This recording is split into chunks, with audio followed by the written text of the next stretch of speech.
ಕಾಶ್ಮೀರ್ನ ಪಹಲ್ಗಾಮ್ ಆಗಿರುವಂತಹ terrorist attack ಅಲ್ಲಿ around 28 ಜನ ಅಮಾಯಕ ಟೂರಿಸ್ಟ್ ಗಳನ್ನ ಉಗ್ರವಾದಿಗಳು ಗುಂಡಿಟ್ಟು ಸಾಯಿಸಿದಾರ ಓನ್ಲಿ ಬಿಕಾಸ್ ಅವರು ಹಿಂದೂಗಳಿದ್ದಾರೆ ಅನ್ನೋ ಕಾರಣಕ್ಕೆ. ಈ ವಿಷಯ ನನಗೆ ಗೊತ್ತಾದಾಗ ಬೇಜಾರಂತೂ ಖಂಡಿತ ಆಯ್ತು, ಆದ್ರೆ ತುಂಬಾ ಬೇಜಾರಾಗಿದ್ದೇನೆ ಗೊತ್ತಾ. ನಾನು ಒಬ್ಬ ಮುಸ್ಲಿಂ ಇದೀನಿ ಅನ್ನೋ ಒಂದೇ ಒಂದು ಕಾರಣಕ್ಕೆ ಸುಮಾರು ಜನ ನನ್ನ ಕಮೆಂಟ್ ಸೆಕ್ಷನ್ ಅಲ್ಲಿ ಬಂದು ಮುಸ್ಲಿಂ ಅವರೇ ತಾನೇ ಟೆರರಿಸ್ಟ್ ಅಟ್ಯಾಕ್ ಮಾಡಿದ್ದು, ನಿಮ್ ಮುಸ್ಲಿಂ ಅವ್ರ ಜಾತಿನೇ ಇಷ್ಟು ಹಂಗೆ ಹಿಂಗೆ ಅಂತ ಕೆಟ್ಟದಾಗ ಬೈತಾ ಇದ್ರು. ಇಟ್ಸ್ ಓಕೆ ಬಿಡಿ, ಯಾರೋ ಒಂದಿಬ್ರು ಕಚಡ ನನ್ ಮಕ್ಕಳು ಮಾಡುವಂತಹ ಕಚಡ ಕೆಲ್ಸಕ್ಕೆ ಇಡೀ ಸಮುದಾಯನ ಬ್ಲೇಮ್ ಮಾಡೋದು ಹೊಸದೇನಲ್ಲ ನಮ್ ದೇಶದಲ್ಲಿ. ಆದ್ರೆ ಒಂದು ಮಾತ್ ನೆನ್ಪಿಟ್ಕೊಳ್ಳಿ, a terrorist has no religion. ಯಾವ ಧರ್ಮನೂ ಅಮಾಯಕರನ್ನ ಸಾಯಿಸಿ ಅಂತ ಹೇಳ್ಕೊಡಲ್ಲ. ಹೌದು, ಪಹಲ್ಗಾಮ್ ಆಗಿರುವಂತಹ ಟೆರರಿಸ್ಟ್ ಅಟ್ಯಾಕ್ ಮರೆಯೋಕ್ ಆಗದಿರೋಷ್ಟು ನೋವನ್ನ ಕೊಟ್ಟಿದೆ. ಅಂಡ್ ಈ ಒಂದು ಅಟ್ಯಾಕ್ ಅಲ್ಲಿ ಬರೀ ಹಿಂದೂಗಳನ್ನ ಮಾತ್ರ ಟಾರ್ಗೆಟ್ ಮಾಡಿ ಸಾಯಿಸಿದಾರ. ಇದು ನಿಮ್ಗೆ ಸ್ವಲ್ಪ ಅನ್ಯೂಶಲ್ ಅನಿಸ್ತಿಲ್ವಾ? ನೋಡಿ, ಒಂದು ಉಗ್ರವಾದಿ ಸಂಘಟನೆಯ ಮೇನ್ ಇಂಟೆನ್ಷನ್ ಏನಿರುತ್ತೆ ಅಂದ್ರೆ ತನ್ನ ಶತ್ರು ದೇಶದ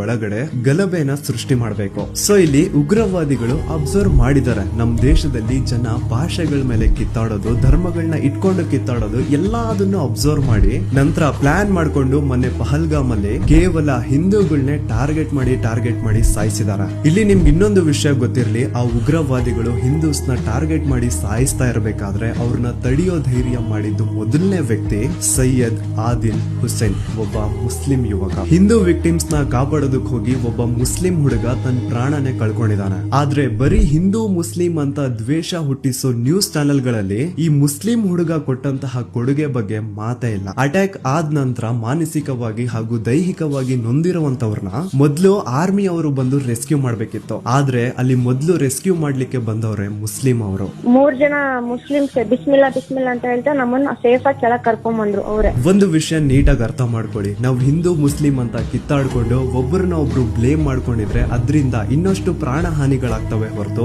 ಬೇರೆ ಏನು ಪ್ರಯೋಜನ ಇಲ್ಲ. ಆ ಉಗ್ರವಾದಿಗಳಿಗೆ ಬೇಕಾಗಿರೋದೇ ಇದೆ. ಅಂಡ್ ಇದೇ ಆಯ್ತು ಅಂದ್ರೆ ಆ ಉಗ್ರವಾದಿಗಳು ತಮ್ಮ ಮಿಷನ್ ಅಲ್ಲಿ ಸಕ್ಸಸ್ ಆಗ್ತಾರೆ. ಸೊ ಪ್ಲೀಸ್, ನಿಮ್ಗೆ ಬ್ಲೇಮ್ ಮಾಡ್ಬೇಕಂತಾನೆ ಇದ್ರೆ ಸಿಸ್ಟಮ್ ಮೇಲೆ ಬ್ಲೇಮ್ ಮಾಡಿ. ಇವತ್ತಿನ ದಿನ highest number of soldiers and army force ಇರೋದೇ ಜಮ್ಮು ಅಂಡ್ ಕಾಶ್ಮೀರ್ ರೀಜನ್ ಅಲ್ಲಿ. ಆದ್ರೂ ಸಹ ಒಂದು ಥರ್ಡ್ ಕ್ಲಾಸ್ ಕಚಡ ಕಂಟ್ರಿ ಪಾಕಿಸ್ತಾನದಿಂದ ಪ್ಯಾಂಟ್ ಹಾಕೊಂಡ್ರು ಲಾಡಿ ಕಟ್ಕೊಳಕ್ಕೂ ಯೋಗ್ಯತೆ ಇಲ್ಲದೆ ಇರೋರು ಅಡ್ವಾನ್ಸ್ ವೆಪನ್ ನ ಕ್ಯಾರಿ ಮಾಡ್ಕೊಂಡು ಬಾರ್ಡರ್ ನ ಈಸಿಯಾಗಿ ಕ್ರಾಸ್ ಮಾಡ್ಕೊಂಡು ನಮ್ ದೇಶದ ಒಳಗಡೆ ಬಂದು ಓಪನ್ ಆಗಿ ಅಟ್ಯಾಕ್ ಮಾಡ್ತಿದಾರ. So shame on us, shame on system. ಈ ಘೋರ ಕೃತ್ಯ ಮಾಡಿರುವಂತಹ ಉಗ್ರವಾದಿಗಳು ಆದಷ್ಟು ಬೇಗ ಸಿಕ್ಕಿಬಿದ್ದು ಅವ್ರು ಯಾವ ರೀತಿ ನಮ್ ಹಿಂದೂ ಜನರನ್ನ ಕ್ರೂರವಾಗಿ ಸಾಯಿಸಿದಾರೋ ಆ ಉಗ್ರವಾದಿಗಳಿಗೆ ಆ ದೇವ್ರು, ಆ ಅಲ್ಲ ಅದಕ್ಕಿಂತ ಕೆಟ್ಟು ಘೋರ ಸಾವು ಕೊಡ್ಲಿ ಅಂತ ಕೇಳ್ಕೊತೇನೆ.